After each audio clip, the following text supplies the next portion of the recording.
जय हिंद दोस्तों। आज हम एक्सक्रीटरी सिस्टम के बारे में पढ़ेंगे। उत्सर्जन तंत्र यानी अपशिष्ट खराब पदार्थ को शरीर से बाहर निकालने की प्रक्रिया को उत्सर्जन कहते हैं और वे सभी अंग उत्सर्जी अंग कहलाते हैं। ठीक है, अब हम लोग समझेंगे एक एग्जांपल से। जैसे कि आप लोग ने खूब देखा होगा कि घर में चाय बनती है, चाय में चाय पत्ती डाली जाती है और अदरक डाली जाती है। अब जब चाय बन जाती है तो आप लोग क्या करते हो, उसको छन्नी से छानते हैं। जब छन्नी से छानते हो तो चाय पत्ती और अदरक बाहर निकलती है। ठीक है, जो ये चाय पत्ती और अदरक बाहर निकली है इसे उत्सर्जी पदार्थ कहते हैं। क्या कहते हैं? उत्सर्जी पदार्थ कहते हैं। लेकिन ये बाहर निकालने का काम किसने किया? छन्नी ने। तो छन्नी का जो बाहर निकालने का काम है तो छन्नी हो गई उत्सर्जी अंग हो गया। क्या होगा? उत्सर्जी अंग हो गया। ठीक है, जो पदार्थ निकले हैं यानी कि चाय पत्ती और अदरक वो उत्सर्जी पदार्थ हो गए, निकालने का काम छन्नी, तो ये उत्सर्जी अंग हो गए। ठीक है, यानी क्या है? अपशिष्ट खराब पदार्थ को शरीर से बाहर निकालना उत्सर्जन कहलाता है। ठीक है, यानी बाहर निकालना उत्सर्जन कहलाता है और वे अंग उत्सर्जी अंग कहलाते हैं। अब हम लोग देखते हैं कि हमारे शरीर में मेनली 5 प्रकार के उत्सर्जी अंग होते हैं। ठीक है, नंबर 1 आता है स्किन। आप लोगों ने देखिए स्किन होता है। ठीक है, स्किन से क्या होता है? पसीना निकलता है। आप लोगों ने देखा होगा कि पसीना निकलता है तो इससे ताप नियंत्रण होता है। क्या होता है? शरीर में जो ताप होता है उसका नियंत्रण होता है। ठीक है, अब इसके बाद आता है सीबम। अब सीबम आप लोगों ने देखा होगा कि तैलीय ग्रंथियां होती है। ठीक है, इन्हें श्वेत ग्रंथियां भी कहते हैं। इन श्वेत ग्रंथियों से एक चिपचिपा पदार्थ निकलता है। ठीक है, इधर देखिए तो चिपचिपा पदार्थ निकलेगा क्योंकि हमारी स्किन को सुरक्षा प्रदान करे, डिफेंस, यानी कि फटे नहीं। अब आता है नमक। अब नमक के बाद आप लोगों ने देखा होगा जब स्क्रीन को चखा होगा इस तरीके से तो स्किन हमारी नमकीन महसूस होती है। ठीक है, या फिर आप लोगों ने देखा होगा कि गर्मियों में जब काले कपड़े पहनते हैं तो पसीना जब आता है या फिर जब सूख जाता है तो क्या होता है कि जब पसीना सूख जाता है तो कपड़े में सफेद सफेद दाग बन जाते हैं। ठीक, अब बात आई फेफड़ा, लंग्स की। क्या होता है लंग्स में? क्या होता है? CO2 कार्बन डाइऑक्साइड गैस का बाहर निकालना। आप लोगों ने यानी रेस्पायरेशन सिस्टम में मैंने पढ़ाया, उसमें देखा होगा कि गैसों का विनिमय होता है। ठीक है, तो इसमें क्या हुआ? कार्बन डाइऑक्साइड जब बाहर निकालते हैं तो देखो जैसे आप लोगों ने ऑक्सीजन लिया वायुमंडल से, ठीक है, ऐसे ऑक्सीजन ले लिया, लेकिन जब यह बाहर निकाला है आपने तो क्या हुआ? फेफड़े ही जो नीचे होता है, क्या डायफ्राम होता है, तो वो फेफड़ों को पुश करता है। ठीक है, तो ये जो कार्बन डाइऑक्साइड होती है वो बाहर निकलती है। ठीक है, तो फेफड़ों यानी लंग्स की वजह से ही निकलता है। अब आती है बलगम। बलगम में आप लोगों ने देखा होगा कि जब ठंडियां आती हैं तो खांसी जुकाम बहुत हो जाता है। जब खांसी जुकाम होता है तो शरीर के अंदर, जब आप लोगों ने देखा होगा या फिर गांव में इस तरीके से करके जब छींट देते हैं तो क्या होता है? बहुत सारे अपशिष्ट पदार्थ निकलते हैं। ठीक है, चिपचिपा पदार्थ निकलता है। या फिर आप लोगों ने बुजुर्गों को देखा होगा इस तरह से करते हैं और थू कर देते हैं। ठीक है, तो उसमें क्या होता है? अपशिष्ट यही बलगम होता है, निकलता है। ठीक है, अब आती है बात बड़ी आंत यानी इंटेस्टाइन। इंटेस्टाइन में क्या होता है? जो अनपचा भोजन होता है, ठीक है, वो क्या होता है? बाहर निकलता है, उसे काइल कहते हैं। जो अनपचा भोजन होता है उसे काइल कहते हैं। लेकिन हम लोगों ने आपको पढ़ाया है कि जब भोजन कहाँ होता है? मुख में होता है, और इसके बाद जब भोजन अंदर से पेट में जाता है तो उसको क्या बोलते हैं? उसको काइल बोलते हैं। ठीक है, अब बात आती है यकृत, लीवर की। आप लोगों ने देखा होगा कि ये स्किन हो गई, फिर इसके बाद ये लंग्स हो गया, फिर इसके बाद बड़ी आंत हो गई, फिर आती है लीवर की बात। ठीक है, लीवर में क्या होता है? बहुत खतरनाक अमोनिया, क्या बहुत खतरनाक अमोनिया का निर्माण होता है। ठीक है, लेकिन ये कम खतरनाक यूरिया में कन्वर्ट करता है। क्या करता है? बहुत खतरनाक अमोनिया को कम खतरनाक यूरिया में कन्वर्ट करता है। ठीक है, जब ये कन्वर्ट करता है, या यदि जब यूरिया को आप नहीं निकालते हैं तो ये 2 से 3 घंटे के बाद क्या होता है? फिर से अमोनिया हो जाता है। ठीक है, अमोनिया में कन्वर्ट हो जाता है। अब आप लोगों ने देखा होगा कि जो यकृत है ना, तो ये अमोनिया को यूरिया में परिवर्तित कर देता है। अब आता है किडनी, वृक्क की बात। ठीक है, जब वृक्क होता है तो आप लोगों ने क्या हुआ? अमोनिया से यूरिया में परिवर्तित हुआ था, क्या?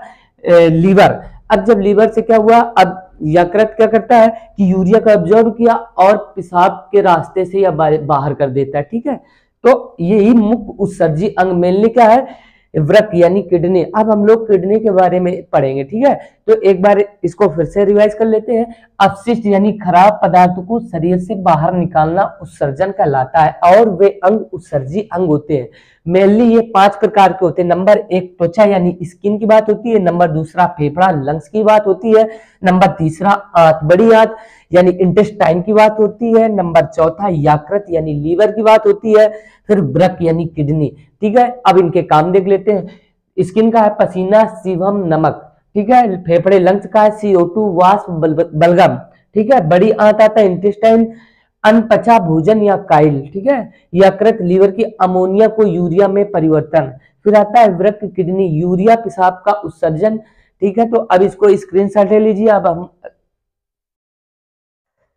हम लोग देखते हैं इसके पार्ट को, ठीक है। जो ये होता है तो ये सेम के आकार का होता है। कैसा होता है? सेम के बीच का आकार का होता है। ये किडनी है, ठीक है। ये 2 किडनी में पीछे इधर होते हैं, ठीक है। अब जो किडनी वृक्क, ठीक है। अब जो ये नलिकाएं होती है ये मूत्र को ले जाने का काम करती है। इसको यूरेटर बोलते हैं यानी मूत्र वाहिनी, मूत्र को ले जाने वाली।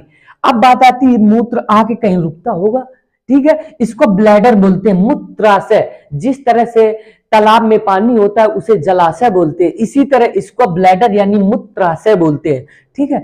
अब ये होता है यूरेथ्रा यानी मूत्र मार्ग, इससे मूत्र का उत्सर्जन किया जाता है, ठीक है। अब ये तो देख लिए बाहरी। अब इसके अंदर का भाग देते हैं। देखिए जो अंदर का भाग होता है ना, ये जो परत होती है इसको कॉर्टेक्स बोलते हैं। क्या बोलते हैं? कॉर्टेक्स बोलते हैं। जो अंदर का भाग होता है उसे मेडुला बोलते हैं। क्या बोलते हैं? मेडुला। और ये जो आपका प्रवेश द्वार है ये रेनल हाइलम होता है। क्या होता है? रेनल हाइलम होता है। यहाँ सबसे अधिक अमोनिया होती है या फिर मूत्र होता है, ठीक है।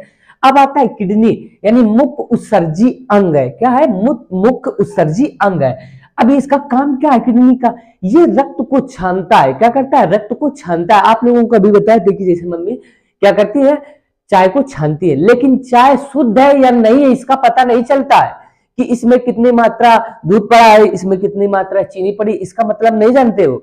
लेकिन इसी तरह ये रक्त को किडनी छानता है, पर इसको शुद्ध फेफड़ा करता है। फेफड़ा में क्या होता है? ऑक्सीजन आता है, तब रक्त शुद्ध होता है, ठीक है।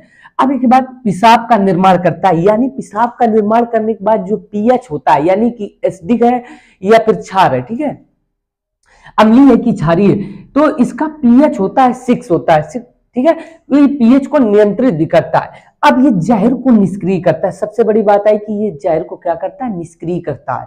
तो अब तुम लोग देखे होंगे कि जो लीवर होता है, तो जब किसी व्यक्ति को पॉइजन देकर मार दिया जाए तो परीक्षण में सबसे पहले अंग यानी परीक्षण में कौन सा अंग हमें बताता है कि इस व्यक्ति को जहर दिया गया?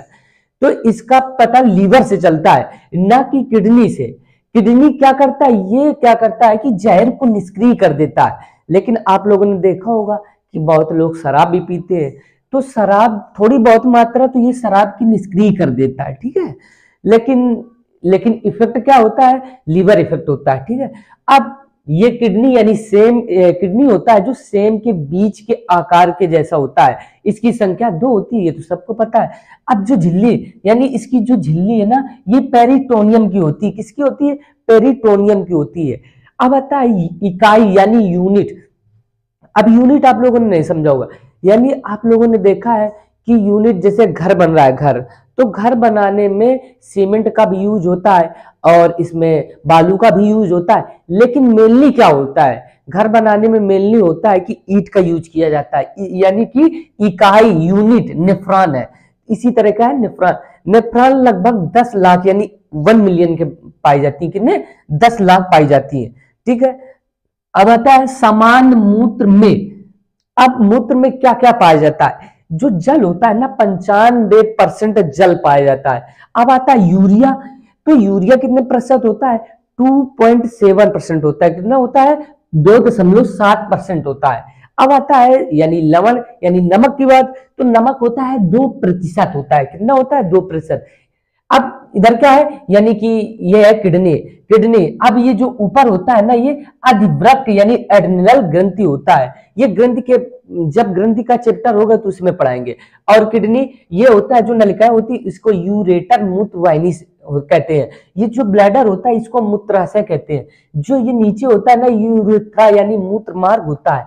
अंदर का भाग मेडुला होता है, बाहर का भाग कॉर्टेक्स होता है, प्रवेश द्वार रेनल हाइलम कहते हैं, यानी मुख्य उत्सर्जी अंग है किडनी यानी गुर्दा, ठीक है। रक्त को छानता है, पेशाब का निर्माण, पीएच को नियंत्रित करता है, जहर को निष्क्रिय करता है, संख्या में 2 होती है और भार इसका 140 ग्राम होता है, ठीक है। झिल्ली पेरिटोनियम की होती है, इकाई नेफ्रॉन होती है। आप लोगों ने देखा होगा जो किडनी का अध्ययन होता है उसे नेफ्रोलॉजी बोलते हैं, लेकिन जो किडनी विशेषज्ञ होते हैं डॉक्टर उसे नेफ्रोलॉजिस्ट बोलते हैं, ठीक है। अब समान मूत्र में जल 95%, यूरिया 2.7% और लवण यानी नमक 2%। आप लोग इसको स्क्रीनशॉट लीजिए।